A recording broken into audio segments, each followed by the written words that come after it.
C'était une chaude nuit d'été. L'obscurité avait déposé son voile sombre sur la terre et la pluie commença à tomber. Nous étions tous deux assis sur des fauteuils. Il y avait sur le visage de l'homme en face de moi un regard vide et pensif. Un silence pesant emplissait la pièce, comblé uniquement par le puissant bruit de la pluie qui s'abattait sur la fenêtre en verre. Il ne parlait pas. Nous qui étions de si bons amis, ce que nous avions fait cette nuit-là avait plongé notre cœur dans d'effroyables ténèbres. Je voyais bien son inquiétude, mais il n'y avait pas de quoi paniquer, pensai-je à ce moment. Je ne vois pas pourquoi tu t'inquiètes. Elle est morte. Elle est morte. C'est bien ce que tu voulais, non? À ces paroles, il me répondit, le regard perdu dans l'obscurité. Nous l'avons mise vivante dans la tombe. Je soupirai et replongeai dans ce silence avec un hochement de tête négatif. Cela faisait peut-être, disons 2 heures que nous l'avions mise, morte, dans la tombe. La pluie venait de s'arrêter, mais ce silence momentané disparut à nouveau sous l'incessant et oppressant tic-tac de la lourde horloge. Je décidai de parler une fois de plus. La télé. Il me coupa presque malgré lui. Vivante, vivante dans la tombe. La télé était débranchée. Je pris alors le journal et me mis à le lire. À peine avais-je débuté ma lecture que quelque chose, je ne saurais décrire quoi, attira mon attention sur la fenêtre proche de moi. Peut-être un visage.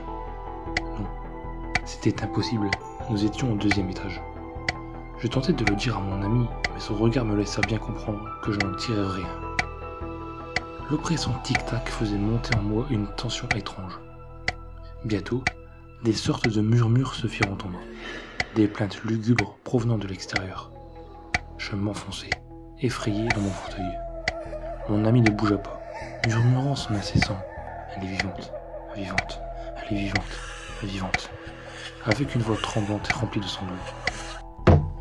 Un fracas énorme se fit entendre au rez-de-chaussée, comme si quelqu'un était en train d'enfoncer une porte. Je sursautai.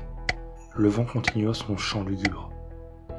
Je contemplai mon ami, l'interrogeant du regard, rempli de terreur. L'avait-il seulement entendu? Puis, distinctement, j'entendis les marches grincer sur le poids de quelqu'un. Mon ami ne bougeait toujours pas et ne disait rien, jusqu'à ce que la personne, la chose, arrive au pas de la porte. Je me cachai derrière mon ami, suant à grosses gouttes. Lui restait impassible. La poignée de la porte tourna lentement. Mon ami murmura alors « Elle est là, elle est là ». La porte s'ouvrit. Personne. Elle est là, derrière.